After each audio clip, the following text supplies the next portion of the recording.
Welcome to the show. It's IB Nation Sports Talk. We're up and running. He's Jesse Stiers. I am Sean Stiers. I am in Albany, New York with the Notre Dame women's basketball team. Sweet 16 coming up tomorrow, my friends. The Irish take on Oregon State at 2:30. Has that showed up anywhere on any of your price picks, Jesse? I have all not. Baseball today? All baseball, and it's actually funny because I wanted to look at the women's line versus Oregon State, but I don't think that they've released any of the women's stuff yet. Not even on FanDuel? Not even on FanDuel. And this was yesterday. So let me take a double look right now. Yeah, I'm only seeing the men's stuff, which is kind of frustrating because it's the last six. They had stuff all the other games, so it's just like I don't understand why there isn't one for. Oh, here it is. I found it. Okay, found it. Good news. Notre Dame is a 3.5-point favorite for tomorrow's game. Interesting. Okay. Over under 132. Yeah, I mean 132. So it's a 65-65 game. I think that's probably the right ballpark. These are two pretty defensive-oriented teams, Notre Dame and Oregon State. I think that it very well could end up being a defensive battle with the Irish trying to get to the Elite Eight for the first time since 2019, when they, of course, advanced to the national championship game. But we're staying right in downtown Albany, and the arena is like a 5-minute walk from here. Maybe the actual to get to the arena is not even 5 minutes. To get, like around to the media entrance adds a few minutes. So that probably makes it 5, but it's right here. So it's called MVP Arena, and interestingly, the Caitlin Clark experience is going to be invading the hotel that Notre Dame is in. At some point today, they could already be here. Iowa is also staying in this hotel because I think I mentioned earlier this week they're going to be playing in the Albany region, Albany 2 region, basically. Iowa and LSU are over in that one. So Caitlin Clark and that whole group are going to be here. So it's going to better watch out. You might find yourself on camera for like a 30 for 30 documentary down the road. You never know. That's like a background body or something. I know. I didn't realize how close Albany is to Massachusetts. It's like very eastern New York. The Hudson River runs right by here, but you're right. Yeah, like Albany is northeastern. I don't know if it's considered north. It's north of New York City anyway. But it's kind of in a tri-state area because you can get New Hampshire. New Hampshire's right there. Yep. Yeah, I didn't. Me and geography not great. So when you said Albany, I was like, let me pull this up and see where you're actually at. Tommy, appreciate your thoughts on my back. It is. I know that Jesse. Somebody, I think Anthony brought it up on yesterday's show. I was listening to Jesse and Vince's show from yesterday. And the back saga, it's actually a little bit better. Held up on the flight. I didn't have to take any extreme measures. No, none of the, what did you call it? The pocket shots. Pocket shots. Didn't have to do any of the pocket shots, although they were on hand just in case. Made it like 95% of the flight. Started getting a little bit shaky toward the end because the seats were not the most comfortable. But it has held up. There has been a lot of stretching and what would you call it? Mobility type exercises that I've been doing. Prolonged standing, because the sitting is really what hurts. Yeah, it is. That's the weird thing is. Standing is actually better. You would think that because the compression on your spine, the standing would obviously make it worse, but I'm actually feeling best when I am standing and moving around. So, that's actually good for me. So I just being in this environment where you're in a hotel and, trying to get work done and all that different kind of stuff, not the greatest, but it's held up. So I'm happy about that. I'm pretty happy about it. Today was practice day today, though, we're going to get to some football, some Jeremiyah Love, some Deland McCullough in a minute. I wanted to pop this up. Oregon State had some practice this morning. If I can find it, there it is. And I'm going to pop this up here.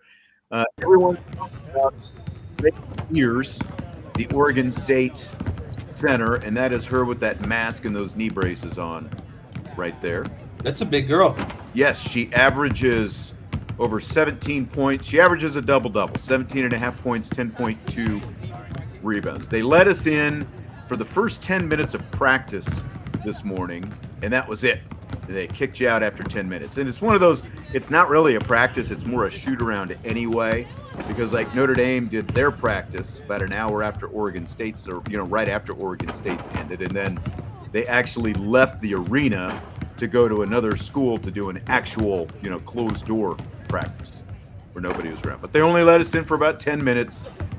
But that's Beers, the one that everyone's talking about. She'll kind of be the focal point tomorrow. She is really good. What I'm curious about in this matchup, I think the most, Jesse, is just the experience factor. This is the third straight Sweet 16 for Notre Dame, whereas Oregon State hasn't been to the tournament for a few years. So I think it's it's been 3 years basically since they've been to the tournament. So they essentially have a roster that's fairly young, pretty good, but they haven't been in this environment before. So I'll be curious to see how much the experience factor matters. Yeah, I would be. So when when I've laid out my case for Notre Dame, I've said this before, really good home, away, neutral. You bring in their Sweet 16 appearance. You bring in the big stage of Albany in the Sweet 16. I feel more confident in Notre Dame's preparation and nerves than I am, comparatively to Oregon State. I guess the biggest thing for me would be like, what did you think of Beers in comparison to Kitley? Just in terms of like, are they similar sized? Are they, you know what I mean? Like, is it Beers is a little sturdier. Okay. There is a player named River Baldwin who plays for North Carolina State, and Beers reminds me a little bit more of her. I'll be curious to see how physical, she can play, because the thing with Kitley is, this was obviously before Kitley's injury, but Notre Dame was able to be really physical with Kitley and made her completely ineffective. There's some similarities though between Oregon State and Virginia Tech, who Kitley played for, in that they both have a good center. They play inside out. They shoot the 3-pointer. That's going to be a big factor in this game. Oregon State hits nearly 8 3-pointers per game. They make nearly 8 3-pointers per game. That is a lot. Yeah, so I think that's something, Notre Dame, this isn't new to them. They've played a team that has, solid big players. They're probably going to use a game plan that mirrors or, very similar to that approach. And at that point, it's game on. I trust Notre Dame's, players. I trust their experience and their coaching staff. And I think they're going to get it done against Oregon State. I think it's obviously going to be a bit closer than their first 2 games, but I feel really good about this game in general. I think that they match up well, and there's nothing where I'm overly concerned about. Yeah, I do too. Again, I like the guard matchup. The biggest factor is going to be how you contend with her. Can you stay out of foul trouble? It's going to come down to that, but really the last couple of games have, throw out the Beers, how do you match up with her? How do you contend with her? Like, the foul trouble has been a question, and Notre Dame has gotten into a little bit of foul trouble. I would expect them to play a lot of zone. They can't get into foul trouble. Westbeld especially. I think, again, I think that they'll try to play probably as much zone as they can, but the 3-point thing is going to be a factor as well. The fact that Oregon State starts hitting them, then that can change everything. Those are the 2 biggest keys, I think. So should be a fun one tomorrow. You want to talk some football? I do want to talk some football. There's been a lot of buzz recently about different guys kind of trying out different spots, the new offense being explosive, quote unquote. So, yeah. By the way, we'll talk more Notre Dame in the Sweet 16 and rapid fire in a little bit as well. But yeah, you're exactly right. And I know you guys talked a little bit about Jeremiyah Love and the whole, moving to receiver, or not moving to receiver, but getting playing reps. wide receiver, getting reps at wide receiver. Yeah, I know you guys talked about it, but before I left town yesterday, I slipped over to practice at the Irish Athletic Center, and also managed to grab some audio post practice from both Jeremiyah Love and Deland McCullough and Marty Biagi actually as well, and we'll hear from Marty later on in rapid fire. But this is one of those things that's like there's always something that happens in spring, and it kind of catches on like wildfire. And this was like besides the injuries, but we didn't find out about the injuries when we went to practice. We found out otherwise. At Marcus Freeman's press conference, he disclosed the injury to Riley Leonard. And then, of course, the school released a statement earlier this week as well about the surgery that Benjamin Morrison had. But this one, we show up at practice, and there's Jeremiyah Love playing some slot receivers out there running routes and catching passes. And, it certainly caught everyone's attention. And then, fortunately, as fate would have it, it also happened on the day that we were scheduled to talk to Jeremiyah Love and to Deland McCullough as well. So here's a little bit of Jeremiyah Love talking about playing wide receiver this spring. It started, as soon as spring ball started. So I'm trying to take this into the season, or we're trying to take it into the season. Right now I'm just playing slot, trying to get a foundation in receiver so that I can be able to move back and forth between receiver and running back if needed. I'm very good out in space, so putting me in the slot or putting me a receiver and trying to get me the ball in space fits my play style. So I like that they're doing that, but I also want to play running back at the same time. So spring, I'm going to use this as, to set my foundation in receiver so that in the season they can maybe put together packages for me or anything like that so that I can go out into the slot and know what I'm doing and to be able to run good routes and make plays.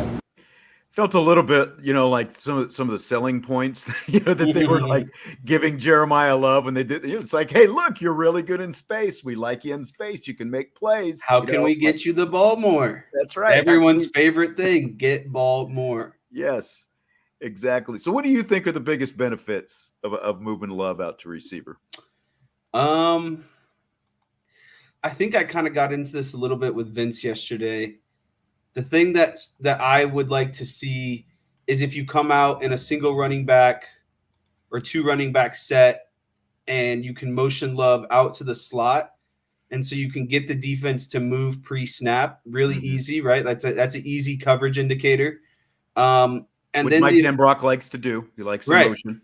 And then if you go like empty or spread, you can start with Love in the slot, and then of course maybe motion him back to the backfield, right? And so however they have to get him the ball, I don't think it matters if it's a straight handoff, if it's a pass, or Kirk Herbstreit's favorite, extension of the run game that some people call it on those short screens where the quarterback is, getting the ball out.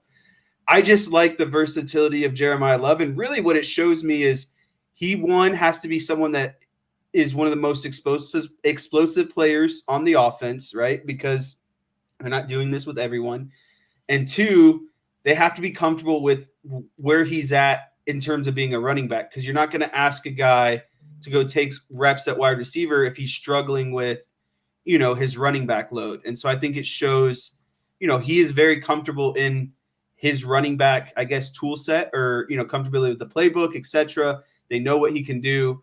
And so then they've seen it and said, hey, how can we get more out of him? And so, again, I like it a lot because of what you can do formationally, being able to bring him, in and out of the backfield, line him up as slot. Maybe that's a motion to the backfielder. Maybe he motions completely across the formation, or maybe he starts in the backfield. Like, it's just something that the defense now has to be worried about, right? Like you have to, your eyes are looking at him. You're changing, depending on what he's motioning, they're changing their stuff. It just creates more pre-snap confusion as well. So I like this a lot. It's like what they should have done with Tyree, in my opinion. What we kept saying a lot of last year of instead of an actual full-time move to receiver, just do more stuff with him doing both, basically. Yeah, exactly. Yeah, or coming out, finding ways to line up in the backfield and motion out to wide receiver, whatever it might be.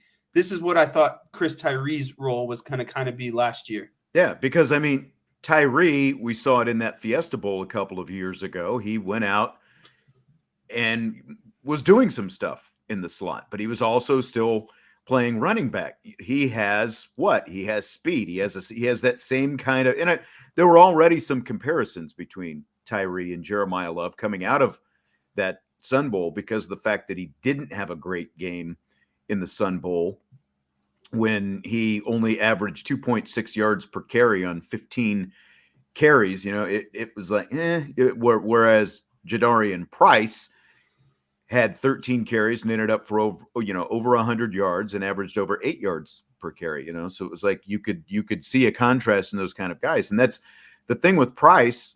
For as fast as he is, you obviously want that skill set on the field. You want that shiftiness. You want guys to be able to use their full skill set.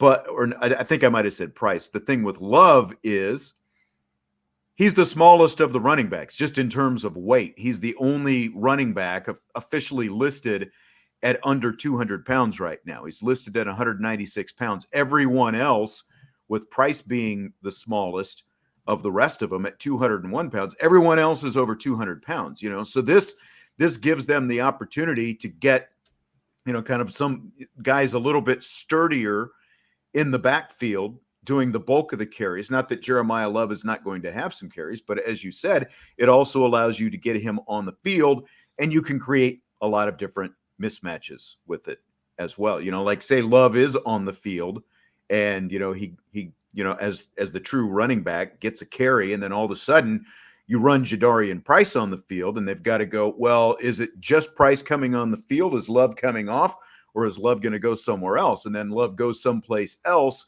and that just causes, some of the things that you talked about. And as a defensive player, you can go into a little bit more detail if you want, just how that kind of causes, different uncertainty in defensive assignments and those kind of things. Yeah, especially when you're not prepared for it, right? You're instantly kind of scanning, trying to figure out, okay, what are we doing? And then boom, snap of the ball. So it's just like, it's those little things as defensive linebackers, like if you're not locked in and fully engaged and there's, you're still trying to figure out what's going on and how to set the defense, and then boom, they snap the ball.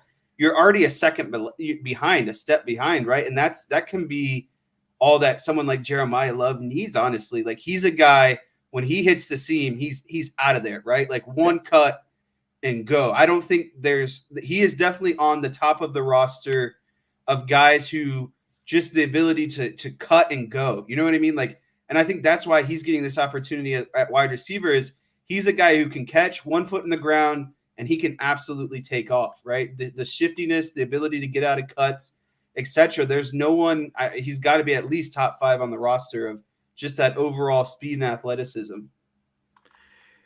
So here is Deland McCullough talking a little bit about this move as well. Jeremiyah Love playing some wide receiver. That was by design, to say, hey, what's the opportunity to get Jeremiah some specific training at receiver, like some of the nuanced things, and not just say, hey, go line up out there in the 4 spot and run a sluggo. You gotta just take off, run and go. So he gets some specific training there. So that's what we took these last couple of days to do. Again, going back to the beauty of the room, you can remove a guy like him, you just keep on going. It's not like, man, you know what, we need him back because we can't run the ball today. We can't do good things at running back. That's not the case. I mean, me and Jeremiah still have conversations, still met off to the side on, hey, here's what, because everything is still in review mode. There's still things to knock dust off of what he did, and a lot of that decision was based on how he was doing up to this point. Now, if I told Coach Denbrock, hey, this guy been grading at 62%, 71%, 52% in these practices, 81%. The standard is you got to at least be an 85% guy to even be considered to play football, considered to play running back. He was grading at a high enough clip that I didn't feel that it would be a detriment to him to say, hey, you can go ahead and go over there for a couple of days. And I find that, like Deland McCullough has always kind of been upfront about, the different jobs and the different duties of the running backs and stuff like that. And you heard him there. He went into some other detail about his grading process, and we can probably get into that a little bit next week. But you heard him right there. Like, you've got to grade out at 85% to be getting reps at that position, to be on the field as a running back. And so if he wasn't grading out where he needed to be, they wouldn't let him split some time over there at wide receiver because then it's taking away from his ability to get out there and actually be a running back. But when you look at so many different bodies, and like you got a guy like Kedron Young, who granted he's been, injured a little bit during the spring, so we haven't seen much of him, and Aeneas Williams, yet. But the fact that you do have so many different guys who can contribute, I think that this just does nothing but essentially help the arsenal that you have by letting a guy like Jeremiyah Love also learn how to play wide receiver, because as he said, he's not just running a sluggo. He can actually run a route tree. Like he learns the route tree, and he can contribute as a guy who can do actual things as a receiver rather than going out there and just being basic when he lines up and out there in the slot or wherever it happens to be. Yeah, I really liked that. Oh, sorry. Go ahead. I really liked that McCullough, basically kind of got into what I was talking a little bit ago about Love, is like this just speaks to the depth of the running back room, the ability to move guys around and still, feel like you're fully operational. You're not missing a beat at practice. And then, in terms of Jeremiyah Love and being able to run the entire route tree, that's just so good for the offense, right? Because then he can be able to adapt to audibles, hot routes, changes. Like he's not just out there specifically to run one route, right? Like that's something defenses would very easily lock onto. 20's on the field. He's, we've seen him run this one route. Right. It's this entire time. He's going to run a short corner, or is he, right. Skinny post, or, whatever it happens to be. But what this sounds like to me is, Notre Dame doesn't, Jeremiyah Love isn't the workhorse back. He's not your power back. He's not running a lot, between the tackles, those sort of schemes. But it sounds like they have a target snaps that they want Jeremiyah Love to get. And I don't think he's fully going to reach that at running back. And so then the question had to be, if we want Jeremiyah Love to get 30 offensive snaps and we plan on him getting maybe, 16, 18 carries, how are we making up the difference? Okay, right. Here it is at wide receiver, because again, he just the ability, those boom plays, you know what I mean? Like those touchdown type plays. And that's what it is getting guys on the field as much as possible who create those sort of boom plays, those touchdown plays, the explosive play rate that you see often talked about. Look, I talked for 2 years and someone else mentioned it earlier. I apologize. I didn't start up when I saw it. Michael Park says Alvin Kamara equals J Love. I could absolutely see that, but they underutilized Chris Tyree for 2 years and two different offensive coordinators. Now you've got a completely different kind of offensive coordinator, i.e. an experienced one with a system of his own, who obviously also just came from LSU, where they have a lot of good athletes down there as well. And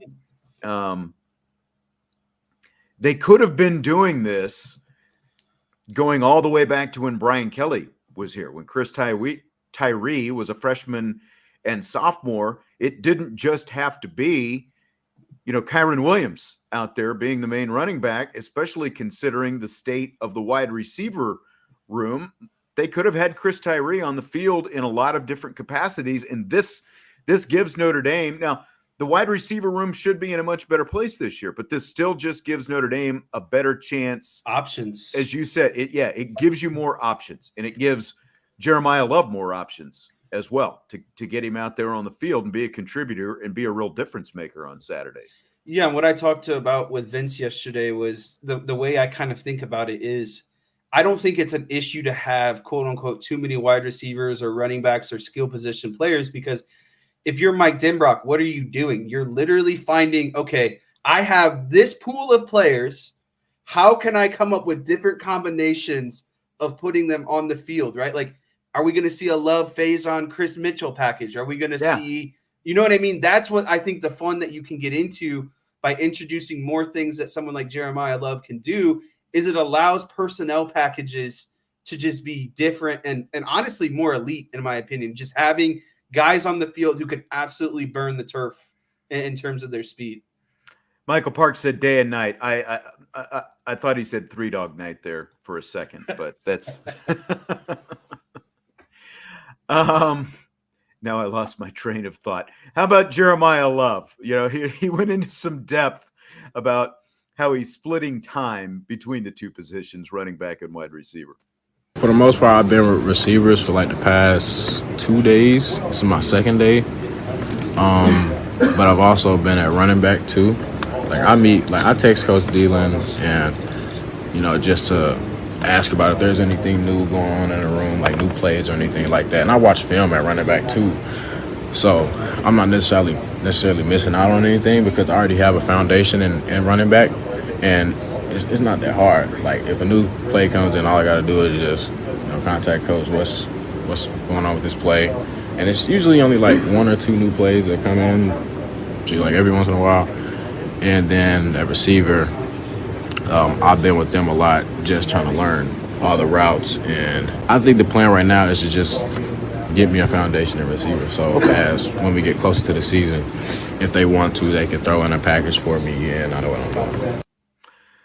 All right, so there you heard him, discussing how he is splitting his time. Do you see any downside to this? I guess no, because it's not like again that Jeremiyah Love is like your premier back. Like they have 2 to 3 running backs, and it is very clear that they are going to use them based on personnel packaging, what they are good at.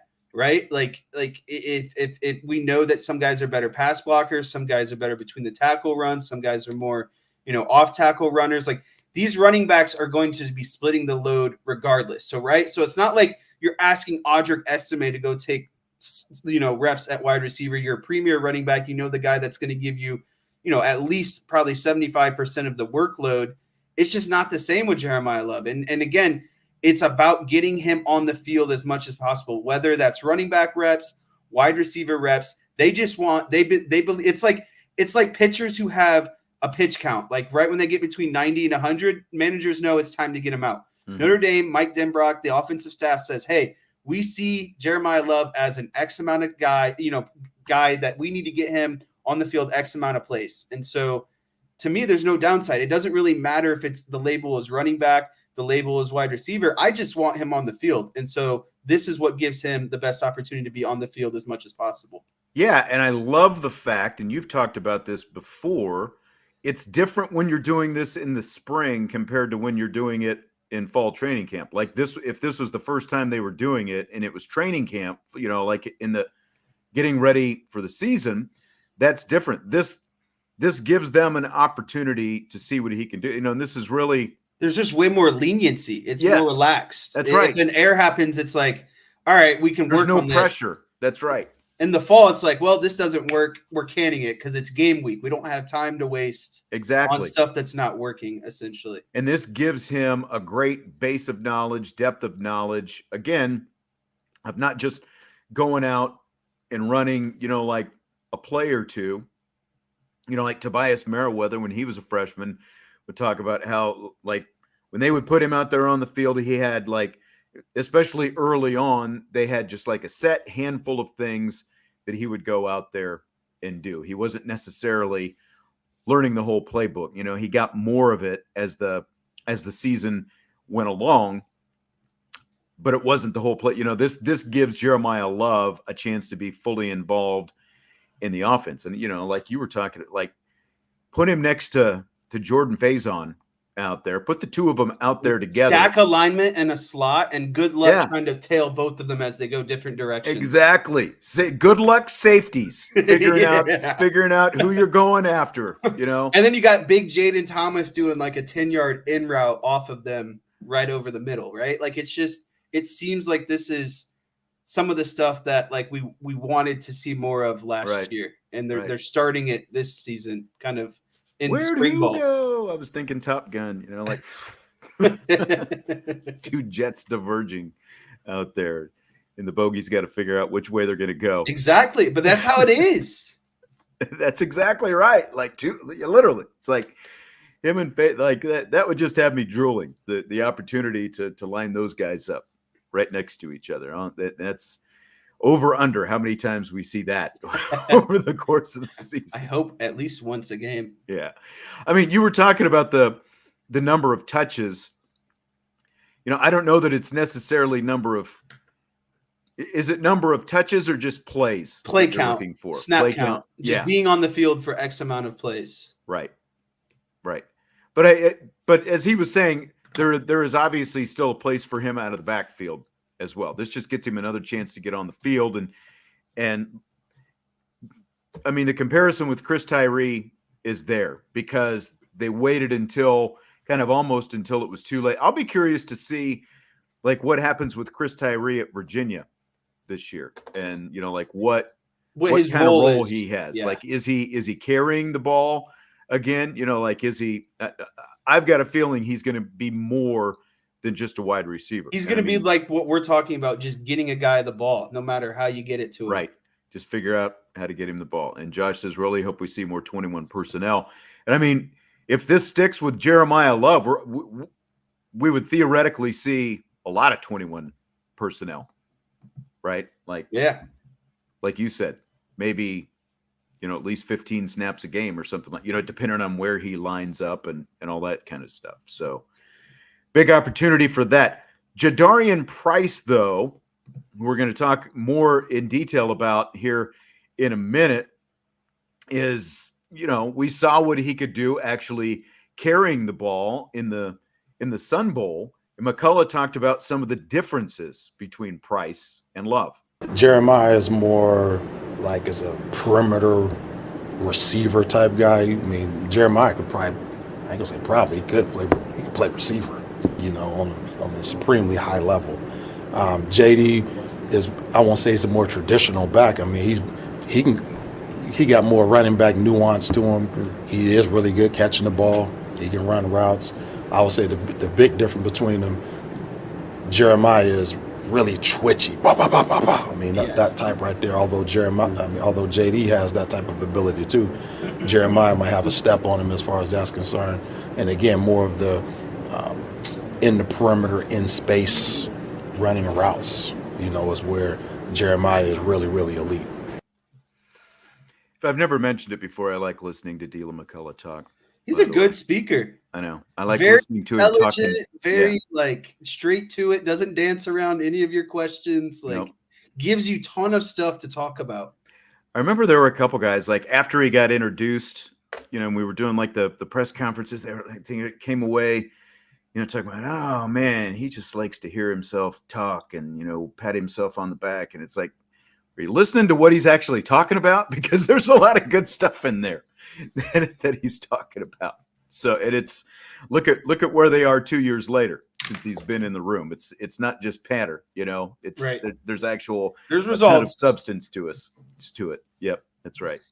So I thought the main thing there, the most compelling thing that was said there was like the twitchiness, and that's like what a wide receiver is the twitchiness, and that's kind of what I was trying to get at earlier, and I think that's the perfect word for it when I was talking about, you know, getting in and out of cuts, getting, you know, to top speed out of a cut. Like that's what twitchiness is all about. And I think it was funny. Like he basically was like, yeah, Jeremiyah Love could be a running back. He could be a wide receiver. He could be, you know what I mean? He's just that type of guy who seems like he's just a football guy, you know, just like an overall athlete. And that bodes well for Jeremiyah Love. You know why? Because they're always going to find a spot for him. Right. And like that. Exactly. And that's why they're doing this. Right. Find a spot for him to get him on the field more. Find a spot and get him even more spots, essentially. So it's cool to see Deland McCullough be so upfront about what these guys are good at, or not. And I wouldn't say bad at, but just better at in comparison than the other ones. Like he basically was like, you know, Jadarian is more of your standard typical running back, right? Like he is what we consider a running back. So it's cool to hear. And it's fun to see how all of these different running backs bring something to the table, and they're all going to have different responsibilities, you know, on a game-to-game basis. Yeah.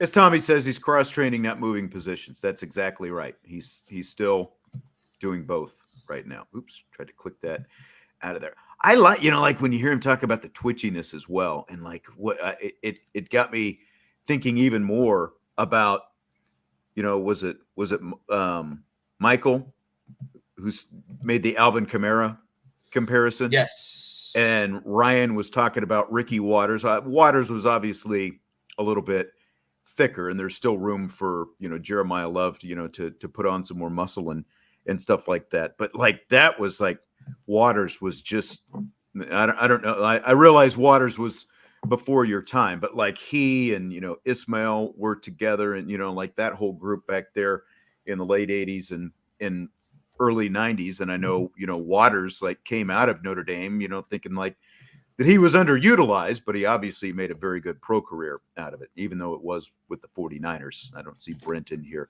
right now, but I mean, you'd like just again another really twitchy type running back who could do a lot of different things. Ricky Waters and Alvin Kamara and those type guys, just like the springiness, the tiggerness, in the kind the of bounce that those guys have. As Isaiah Pacheco type, yeah, as well. Yep, that's a good one. I like that too. Because as Isaiah Pacheco fits his frame a little bit more. He's definitely under 200 pounds. Alvin Kamara surprisingly weighs like 215. I had to look it up. He's a little bit shorter than Love, but he's 215. So yeah, I think he's a lot like Isaiah Pacheco. And he's NFL 215. Like I wonder what he was in college. Like at this stage in college, right. Was he closer to where Love is right now? Maybe. I think he might be a little bit taller than Love if I'm thinking right, so Michael says he loves the versatility, doesn't tip your hand with position groupings. You could have 2 running backs, 2 wide receivers as a group, but in actuality, it's 12. That's kind of what I was getting at earlier, where like you line him up at wide receiver in the slot. Okay, motion him to the backfield, see what we got, right? Okay, line up with 2 running backs, motion Love out to the slot. It's you're literally like Michael said, you're creating 2 different personnel groupings on the field with one guy, basically. Yeah, that's right. I really liked that comment. Yeah, that's a good one. Joe asked how I got my microphone through security. Well, fortunately, we charter, so I don't have to worry about that. There's a lot of things that, they do have like a security screening and stuff like that, but it's nowhere near, like the X-rays and all that stuff that you go through when you're going through the actual airport. Michael says his hometown is Albany. A lot of well, I imagine there's a lot of Giants fans here. We're still in New York, but he said training camp was here for 15 years. Boo. They told us there was word going around that supposedly we, don't walk around downtown, Albany and all this different stuff. It's like I think every bigger city is like that, Yep. It's like, oh, don't walk around. But, you look out and there's like people going to work and the whole thing and went out. Especially New York. There's everyone everywhere. Yeah, that's right. Tyler said he think Waters still holds a record for rushing TDs in a Super Bowl, I believe 5 against the Chargers. I think he's still running for touchdowns after that one, almost, I guess 30 years later, something like that. David asked, how do you think that Virginia will try to use Tyree as a poor man's Percy Harvin? What do you think about that? I do, actually. I don't think it'll be to the quite same extent, because wasn't Percy Harvin like a return man as well? I think so, yeah. I don't think they're going to ask Tyree to do all of that, but I do think they're going to ask him to do quite a bit. And that had to be, I don't want to dig up old memories, but that had to be Tyree's biggest kind of complaint. Like, he just didn't get the ball enough. He didn't get enough touches, right? Like, he didn't, whether he was at running back, wide receiver, and what we said, probably should have a combination of the both. He just wasn't getting enough touches. And I think that's what ultimately Virginia is going to provide him, is way more touches. He will be a premier player in that offense. Well, we were talking about touches or total plays earlier, and Brian NY said touches. We were saying plays. I think it's hard to say, pass plays are hard because you just don't know what read you're going to get. Running is obviously easy. You're just handing it to the guy. So yeah, that's it. But I still think the ability to line up in a play, and even if the play isn't going to Love, maybe he draws attention or coverage, and then someone else gets open. I still count that as him being, even though he didn't touch it, the play, him being on the field and a part of that play allowed for another, allowed the play to be successful for other reasons potentially. Yeah, exactly. USMA 87 asks how the back is doing. Said he just got here. The back is better. And I can't believe you went to practice yesterday. I didn't know you did all that before you went. Oh, you on didn't? the plane with the women's team. No. I did. You could have borrowed the scooter to get around Well, like I practice. said, when I'm actually basically I have to sleep on my stomach because of the position. Like I can't sleep on my back. That's what I did. When I try to sleep on my back is when it starts pinching and stuff like that. Sleep on my stomach. I've done that the last 2 nights and it's helped it settle. Where it's toughest again is like when I try to sit down and do work. That's when it starts, especially after being up for a while too. Yeah. So I have to get up. I've had to get up and kind of keep moving around a lot. Let me check my steps here right now. I've got over 15,000 steps in today doing some different stuff, so it's like I said, it's actually good in terms of the fact that it's better for me to stay up. It's just that sometimes it's hard to like stay on my feet, but it's definitely doing a lot better today than it was 2 days ago. Let's put it that way. I can actually tolerate sitting down right now. I just hope that it holds up through the weekend. Got to hold up for 3 more days. If you've ever had a herniated disc, I mean, you know what I'm talking about. It's not a lot of fun. That's what I'm dealing with. Andre says, as long as we can get our speed players in space, I think that's going to help us out with all aspects of the offense. That's the name of the game. 10-4. This is what, and if we're going to get real here for a second, this is, I forgot to bring this up yesterday with Vince. And Mr. Cub's going to get real. Okay. This is the Marcus Freeman difference, in my opinion. Players like Jeremiyah Love, Jadarian Price, Jordan Faison. This is what has held back Notre Dame against teams like Alabama, Clemson, etc. in previous playoff appearances, New Year's Six Bowl appearances, is guys these teams have other guys on the field who are just athletic. And when they get the ball in space, they're gonna start cooking. And I didn't feel like Brian Kelly had those sort of recruits. And we're finally starting to see the infiltration of Marcus Freeman recruits, trickling in onto the field. And then you introduce someone like Mike Denbrock and you have a good scheme around it. I just feel like this is the best that this offense has, the most potential I've felt in an offense in a good amount of time. And look, I haven't, watched any 88, 89, 90, those Lou Holtz offenses. Granted, they were obviously run differently, but when they had Waters and Rocket Ismail and those guys, like they were lining up in a lot of different places, like one, go look at Rocket Ismail lining up as a flanker in a 3-point stance. It's kind of hilarious looking back at it now, but you saw them lining up in a full house backfield. You saw them lining up as receivers. They had that kind of skill set, and you saw them lining up in different places in order to get them out there on the field together. And like that's the goal. Get the best players out there on the field. And I think that this does nothing but give them a chance to do more of that. So I think it's nothing but a good thing. Octavia says sleeping on your back isn't good for you. Don't they try to tell you that sleeping on your back is better for you than sleeping on your stomach? Like I've heard that nothing's good for you anymore. Yeah, what is good for you? Exactly right. Man. I'm just gonna go down the Larry David route. What is good for you? Jesse, are you ready for rapid fire? Let's do this. All right, we've got more running back talk coming up here as we open up rapid fire. So Deland McCullough, we heard from him already, talked a little bit about Jeremiyah Love and Jadarian Price. And he was asked if Price is ready to be a lead back. And here's his response. Well, I mean, it under me, what's a lead back?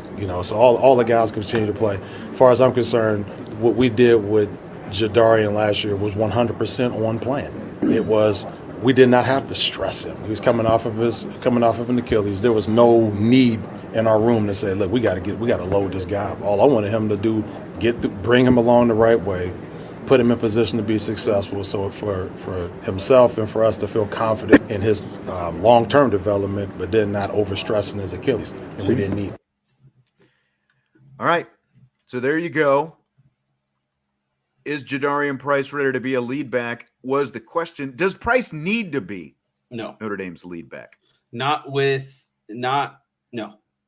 Not with the combination that they have right now. And they don't have an Audric Estime, and that's okay.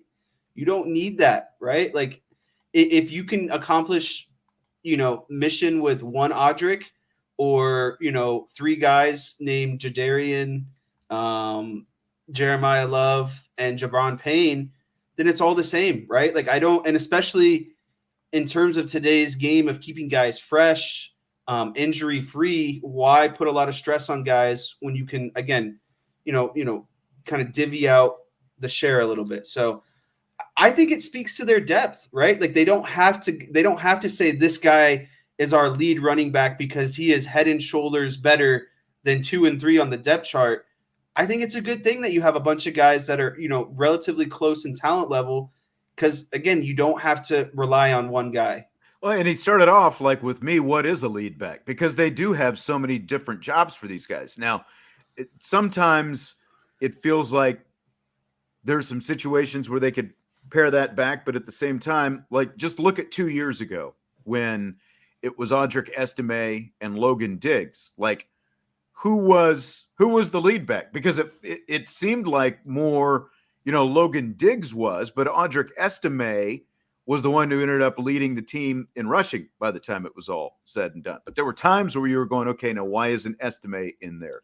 Or there were times where you were going, why isn't Diggs in there more? You know what I mean? So last year became a much more obvious situation where Audric Estime was the guy, but he needed to be the guy because I think that is what the room dictated based on who else was there.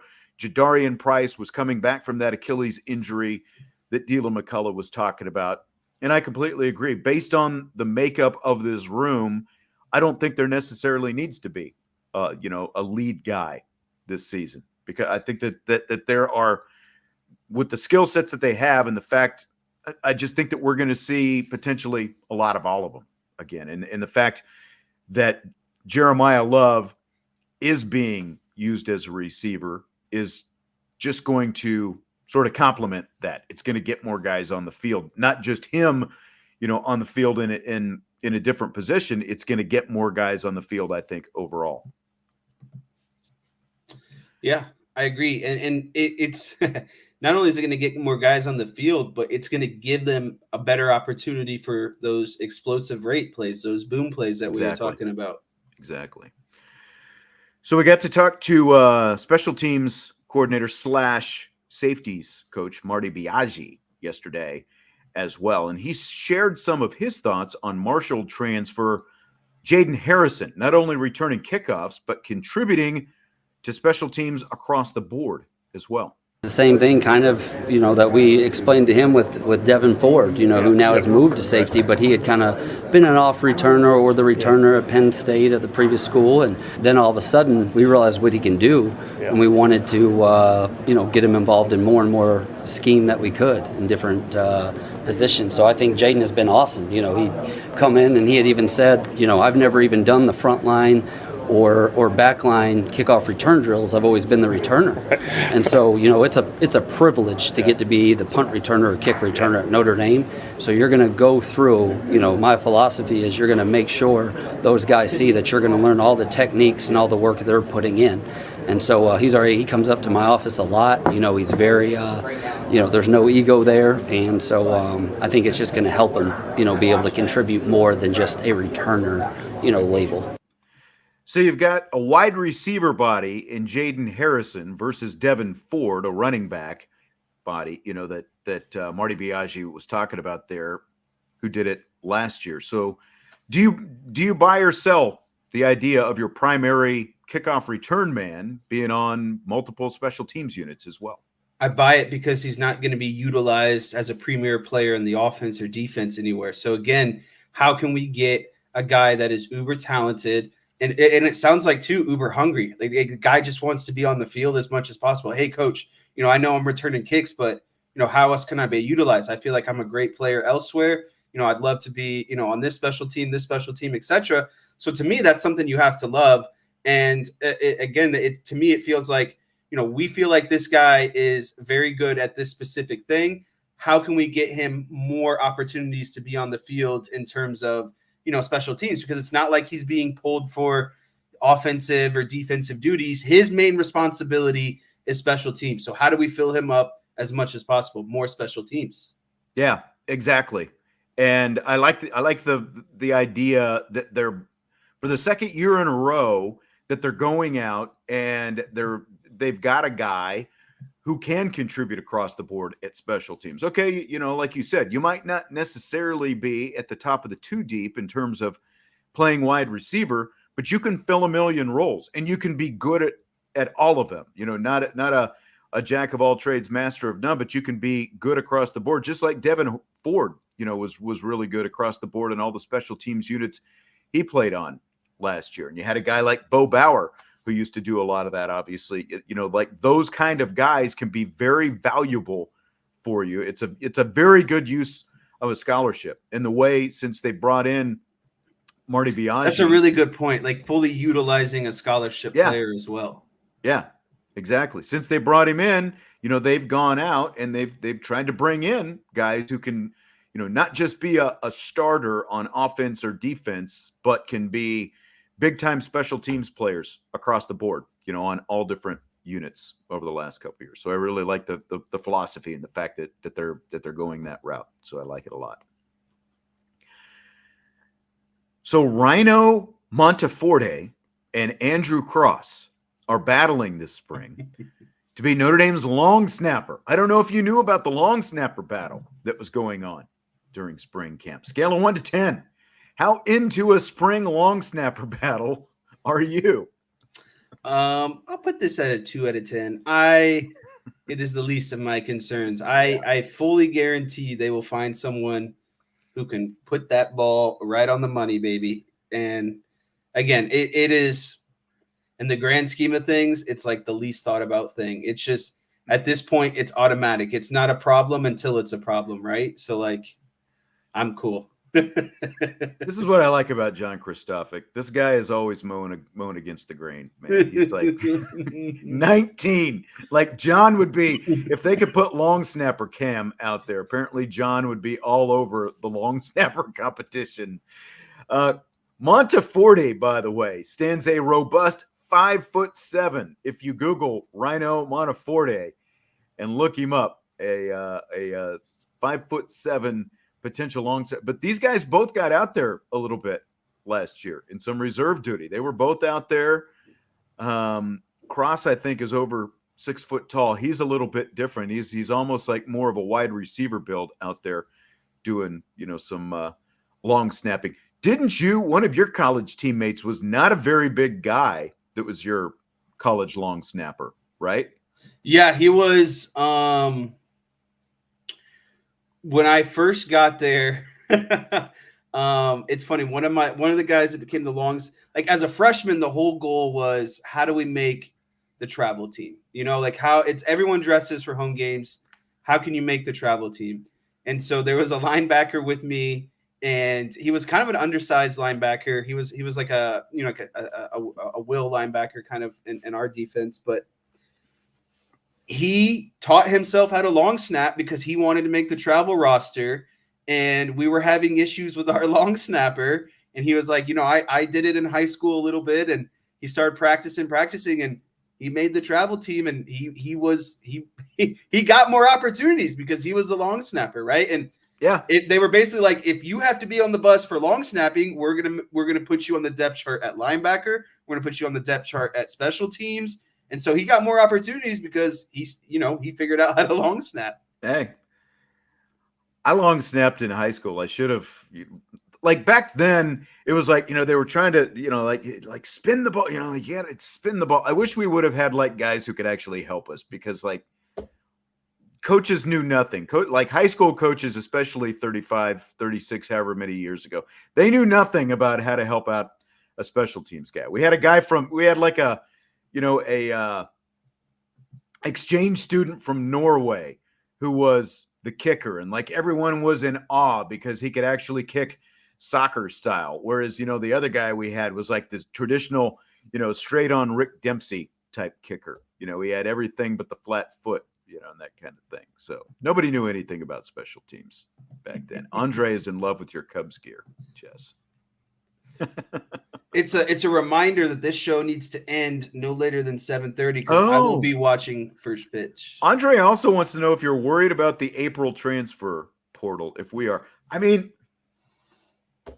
I think that there are probably going to be some transfers. How worried about it?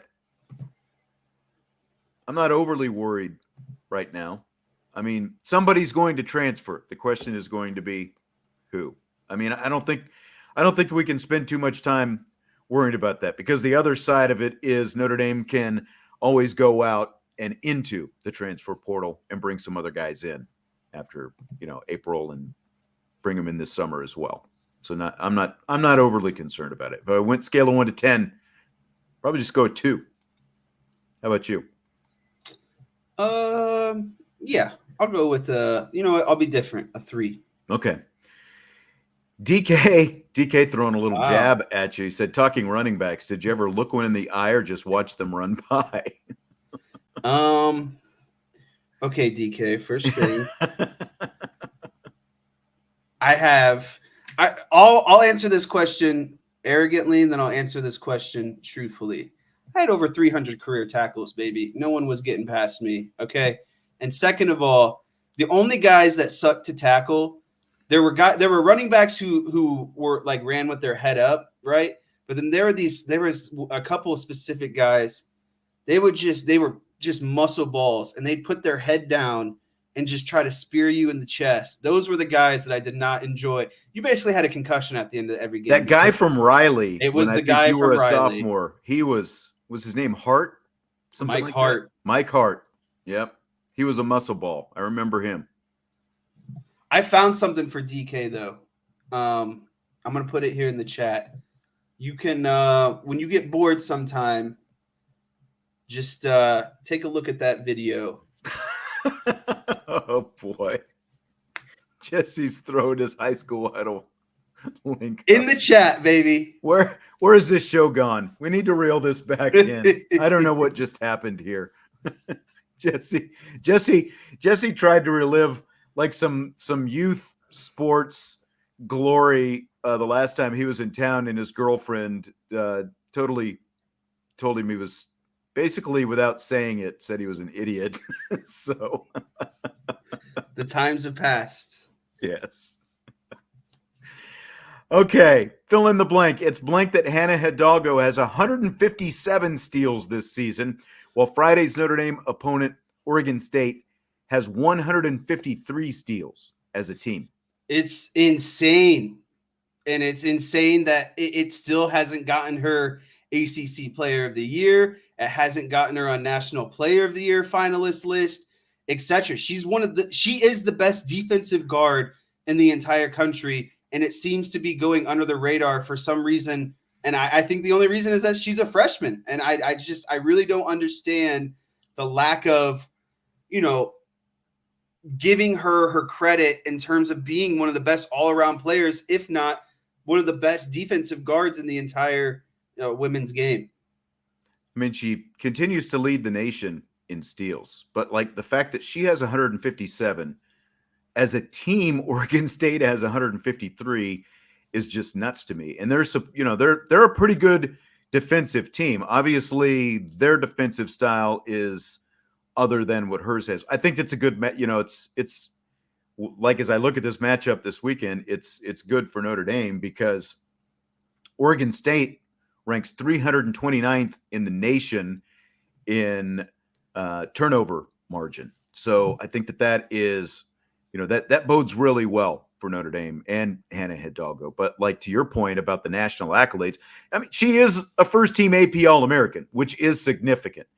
Like the fact that she's not up for the National Player of the Year, like you, I think it's completely bogus. And I also get astounded that, I keep hearing, some of these national people talking about, some of the up and coming stars of the game. And I always hear like Juju Watkins come up, but they're not bringing up Hannah Hidalgo readily, which is just amazing to me, considering she is a first-team All-American and everything else that she has done so far. And the fact that everyone knew who sees her play raves about her play. But I think all that kind of gets taken care of as you make the deep run into the tournament. I think Juju Watkins has gotten a little bit more hype because there is a difference between playing in a market like Los Angeles and being, ranked where they are in the nation versus, playing in the Midwest for Notre Dame. Even though Notre Dame is obviously a national school, I think there's a difference. I think that has helped Juju Watkins. And obviously the fact that people keep talking about Paige Beckers, not Bukers. Sorry. Or Buckers. Sorry. Jesse and Vince. Paige Beckers playing for UConn helps as well. You're going to get a lot of extra hype there. Jason, I think this is a good question. Which was more criminal? Audric not being a semifinalist for the Doak, or Hannah Hidalgo not being a finalist for National Player of the Year? I think it's more criminal that Audric was not, because he had been around for an extra year. Like, he had already established a body of work in his first year as a starter, as a sophomore, and established himself as a legitimate running back, and then doing what he did last year. Like, I think it's completely criminal that Audric wasn't even a semifinalist for the Doak Walker. Dude had over 1,000 yards and just touchdowns galore. But hey, what do we know? Right. I was looking at my watch. It was because a notification was going off. I know Salty's not here, but Salty was kind of giving me a hard time for looking at my watch before. For anyone who has an Apple Watch, when you get when an alert goes off on your watch, you tend to look at it right away if you feel your watch vibrate. So you're just, that guy, always on demand. The people are texting you. I don't know about demand. Yeah. All right, so there's been some chatter this week about the women's tournament moving to neutral sites for the first and second round games of the NCAA tournament rather than hosting like they have done forever. Do you buy or sell the idea of the women's tournament going to neutral sites? Complete sell. The women need, and again, I'm not trying to, give a comparison to the men's game, but the women need neutral sites to start. It's what draws fans in.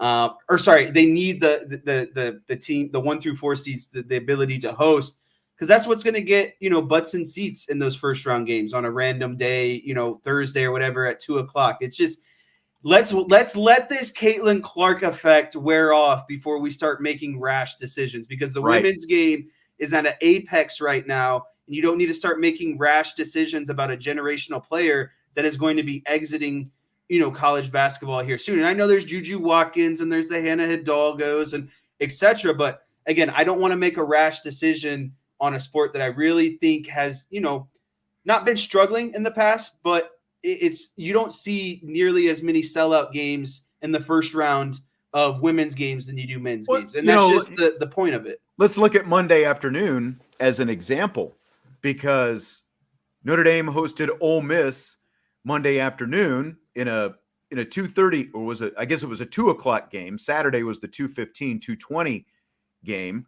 Saturday was a sellout, awesome environment, awesome crowd. Monday, still awesome crowd, still awesome environment, but there were 2,000 fewer people in the seats because it was a Monday afternoon game. And now if you're playing that at a neutral site, say you're playing that in Indianapolis, for example, I don't know that you're probably going to be at least 2,000 fans lighter than what you had at Purcell Pavilion. The women's game is just not in a place yet where you can do that. They're in a place, though, where you have seen steady growth. Like, everyone, raves about Caitlin Clark. I would still argue that a lot of the growth of the women's game, like Skylar Diggins was a huge impact. That's been 10, 12 years ago at this point. Since, I guess, even more than that since she showed up. It's been 15, 16 since she showed up, 10, 12 since she finished. But my point was Arike Agumbawale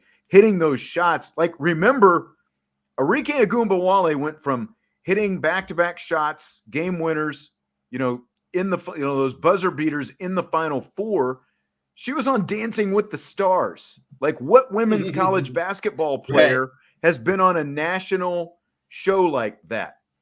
You know, and like that, to me, that's kind of really been a kind of the point of growth for the women's game. Like it has really exploded. Now, obviously, Caitlin Clark has taken it to another level, but I just don't think that there is enough overall support for it that they can afford yet to go to the neutral sites. You need more stars. Like you need, you know, like these young players like Hidalgo and Watkins and all these others.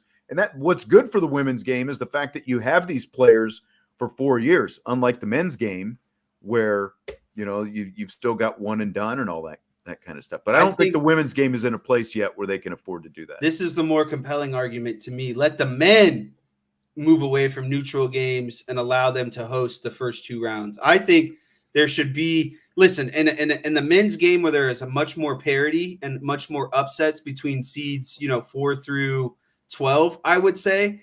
I think it's fair to say that the teams that earn the right to be a top 4 seed deserve the comfortability of playing those first 2 rounds at home to avoid some of these potential upsets. And I know that that's what March Madness is all about.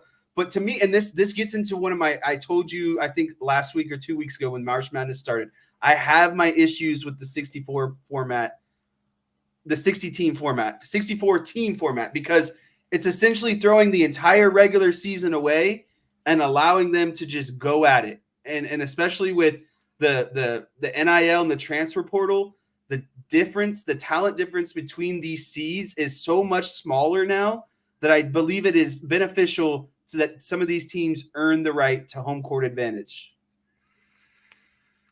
I don't know about that. Like, I'd like to see what the crowd sizes are. I know that. But, like, it's just such a game of chance once you get to the 64 on the men's side. It's the like, men are playing in bigger arenas, though. And that's what I know. Not, you know, they don't always sell out these first and second round games. But at the same time, you're bringing in a lot of different teams, you know, so the crowds are sort of shuffling in and out, you know, that kind of thing. It feels like they wouldn't do it because of the fact that they have an opportunity basically to sell more tickets by playing in these neutral sites and bigger arenas. Yeah. Well, and then you do the day pass thing, right? You're not there specifically for one team. You're in for the entire day. You're seeing, you know, games 1 through 4 that are going to be run at that region in that arena. And so, like, again, that's the money. That's what it's about. And that's why the women have host games, because it gets them more money, more seats. The men, they can sell out arenas, so they're not going to have the neutral sites. Tyler Robinson's the guy who's just loads of fun at parties. He says basketball is boring. It was ruined when they said players can't run into the stands to fight with fans. Man. Tyler's over there doing keg stands and, you know, like waiting for the neighbor to show up and ask for an extra red Solo cup. And he's like, what are you talking about? Solo cup, you chuck it, get out of here. Hockey's the worst of the worst. All right. I'm going to start some fights. That's right. Joe said, how about change the days so they are not playing on a Monday? It's easier to take Thursday and Friday off instead of, I mean, I agree with that as well. And the women's, I don't know what precipitates these changes, but every few years they slide the days back and forth, you know, like when they're playing. Because they had played the same format, you know, Thursday, Saturday, Friday, Sunday as the men the last couple of years. And now we're back to, they pushed it back. So they start on Friday and they're playing on Mondays. Mondays doesn't do anyone any good. I think if I had to guess, it's probably, you know, it's a TV thing, you know, because they figure, oh, you get the extra day on Monday. I think they'll probably gauge, you know, what the TV audiences look like. But I mean, if everything works out this weekend, they're going to have Iowa and LSU playing in a standalone game Monday night at 7:00 in the Elite Eight for the winner going to the Final Four. So I think that ESPN probably likes those odds, you know, like if you, because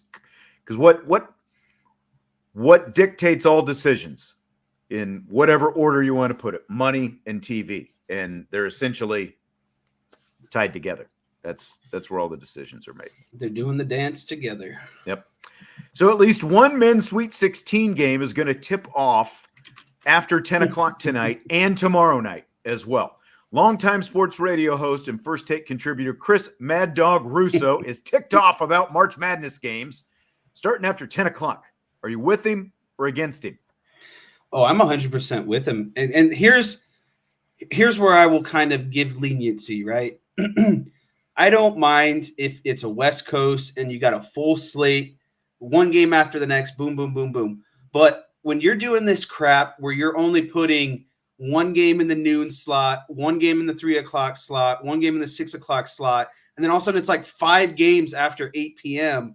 Like, what are we doing? That's the crazy part to me. I don't care if you have maybe one game that starts that late, but when you got like 3-4 games all starting between 8 and 10 p.m., it's like, why are we not spacing this out a little bit better? And I realize there are more games in the opening weekend, and you are starting games at noon, and there are only 4 games today, 4 games tomorrow for the Sweet 16. But if you can start games at noon last week, why can't you start games at 5 o'clock this weekend so that you're not tipping off after 10? Because here's what's going to happen. As of right now, only one game is scheduled to tip off after 10 o'clock, but the other game is scheduled to tip off at 9:40. How many times does that 9:40 game actually tip off on time? So that game is more likely to tip off like a closer. 10:15 to start. Yeah, that's exactly right. That game is what's scheduled for 9:40 is probably going to tip off closer to 10, and the 10 o'clock game is probably going to tip off closer to 10:30. It's nuts. I mean, you're already in a situation where basketball, granted it's March Madness and everything else, so you've got a better chance of getting eyeballs, but basketball is still, the second tier sport in comparison to football in terms of what people want to watch. So why are you tipping off after 10 o'clock when, I realize, okay, West Coast, all that, get more eyeballs. But I mean, the numbers have shown like fewer people on the West Coast actually pay attention. And the people on the East Coast are trying to stay up all night if they want to watch it. I don't know. So I'm completely. I guess we all just need to move to California or Arizona is what we're getting at. I guess so. Is there a men's Sweet 16 game you're most interested in either today or tomorrow? Today, I would say Illinois and Iowa State. I think UConn and North Carolina are going to handle their business. In terms of tomorrow, I am really interested in that North Carolina State and Marquette game.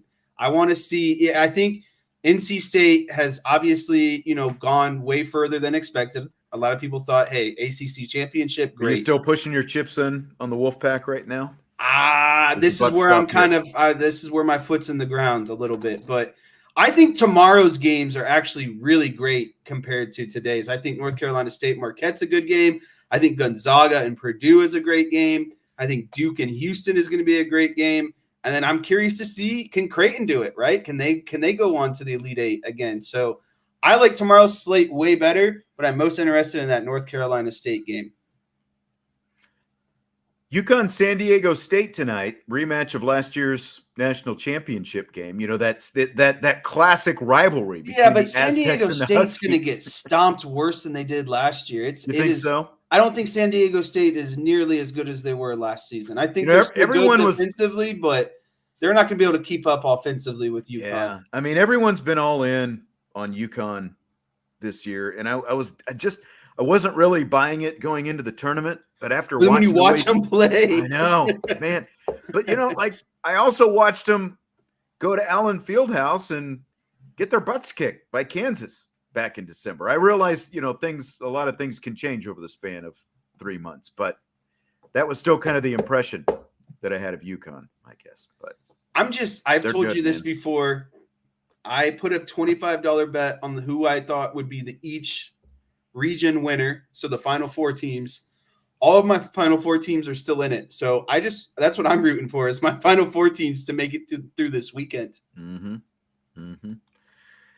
Tomorrow, though, Purdue and Gonzaga is the one that interests me, because I think Purdue takes care of business there. They are probably going to the Final Four, and I had them as my first number 1 seed out. So definitely queuing in on that. They've played better than I thought so far. Tyler wants to know who you've gotten your Frozen for. I'm hoping Notre Dame. Well, they're done, so that's not going to happen. Is Michigan still in it? They're always a good betting favorite as well. Isn't there a Minnesota team that's always really good too? I can't think of who it is.